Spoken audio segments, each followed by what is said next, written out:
নমস্কাৰ, আপোনালোকে যদি চৰকাৰী ঘৰৰ বাবে আবেদন কৰিছিলে নাইবা জিঅ' টেগিং কৰিছিলে তেতিয়াহ'লে আপোনাৰ ঘৰৰ নাম আছে নে নাই কেনেকৈ চেক কৰিব পাৰিব এই ভিডিঅ'টোত ষ্টেপ টু ষ্টেপ আমি দেখুৱাবলৈ গৈ আছোঁ। যদি আমাৰ চেনেলত নতুন আহিছে তেতিয়াহ'লে চেনেলটো ছাবস্ক্ৰাইব কৰিবলৈ নাপাহৰিব। আৰু এইটো যিটো লিষ্ট হয় এইটো 2025 লিষ্ট হয়। এই লিষ্টটোত আপুনি তাৰিখ সহকাৰে চাব পাৰে, সম্পূৰ্ণ ডিটেইলছ আপুনি চাব পাৰিব।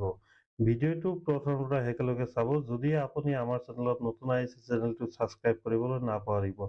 আহক আমি চেক কৰোঁ কেনেকৈ জিঅ' টেগিং ঘৰৰ লিষ্ট চেক কৰিব পাৰিব। পোনপ্ৰথমতে আপোনালোকৰ মোবাইলত যিকোনো ব্ৰাউজাৰ এটা অপেন কৰি ল'ব। এইটো গুগলত যাই চাৰ্চ কৰিব assamco.com।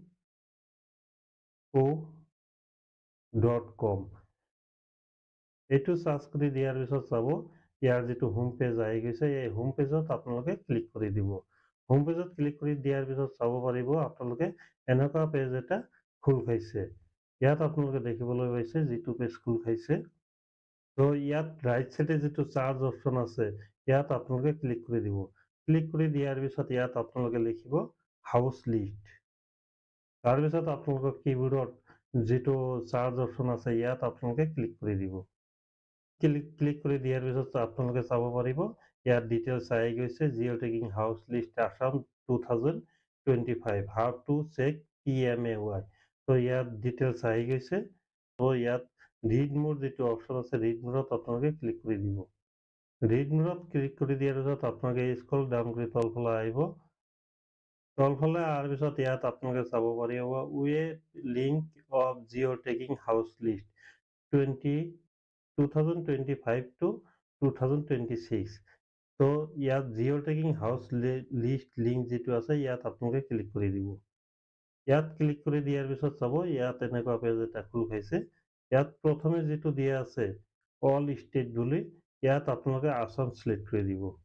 আসাম চিলেক্ট কৰি দিয়াৰ পিছত ইয়াত আপোনালোকে দেখিবলৈ পাব ইয়াত অসমৰ যিকেইটা গোটেইকেইটা ডিষ্ট্ৰিক্ট ইয়াত আহি গৈছে। তো আপোনালোকে ইয়াত আপোনালোকৰ ডিষ্ট্ৰিক্টটো চিলেক্ট কৰি দিব। ডিষ্ট্ৰিক্টটো চিলেক্ট কৰি দিয়াৰ পিছত আকৌ আপোনালোকে স্ক্ৰল ডাউন কৰি তলফালে আহিব। তলফালে অহাৰ পিছত ইয়াত যিটো চিলেক্ট অপশ্যন আছে চিলেক্ট অপশ্যনত যাই আপোনালোকৰ যিটো ব্লকটো আপোনালোকে চিলেক্ট কৰি দিব। ব্লক চিলেক্ট কৰি দিয়াৰ পিছত তাৰপিছত আপোনালোকে ইয়াত আপোনালোকৰ যিটো পঞ্চায়তটো আপোনালোকে চিলেক্ট কৰি দিব। পঞ্চায়ত চিলেক্ট কৰি দিয়াৰ পিছত ইয়াত আপোনালোকে যিটো চন 2025 to 2026 এই চনটো আপোনালোকে ইয়াত চিলেক্ট কৰি দিব। চনটো চিলেক্ট কৰি দিয়াৰ পিছত আপোনালোকে চাব পাৰিব ইয়াত যিটো স্কিমৰ নাম প্ৰধানমন্ত্ৰী আৱাস যোজনা গ্ৰামীণ এইটো চিলেক্ট কৰিব প্ৰথমটো। ইয়াত আৰু বহুতো স্কিমৰ নাম দিয়া আছে। তো আপোনালোকে প্ৰথমটো চিলেক্ট কৰি দিব। প্ৰথমটো চিলেক্ট কৰি দিয়াৰ পিছত আকৌ আপোনালোকে স্ক্ৰল ডাউন কৰি তলফালে আহিব। তলফালে যিটো সংখ্যা আহিছে তো আপোনালোকে এইটো প্লাছ মাইনাছ কৰি ছাবমিট অপশ্যনত ক্লিক কৰি দিব। ছাবমিট অপশ্যনত ক্লিক কৰি দিয়াৰ পিছত চাব আপোনালোকৰ সন্মুখত এনেকুৱা লিষ্টটো ওলাই আহিছে। তো মোবাইলত দেখাৰ কাৰণে অসুবিধা হৈছে। তো আপোনালোকে এইটো যিটো PDF ফাইল PDFটো আপোনালোকে মোবাইলত ডাউনলোড কৰি ল'ব পাৰিব। তো আপোনালোকে ইয়াত PDF ডাউনলোড যিটো অপশ্যন আছে ইয়াত আপোনালোকে ক্লিক কৰি দিব।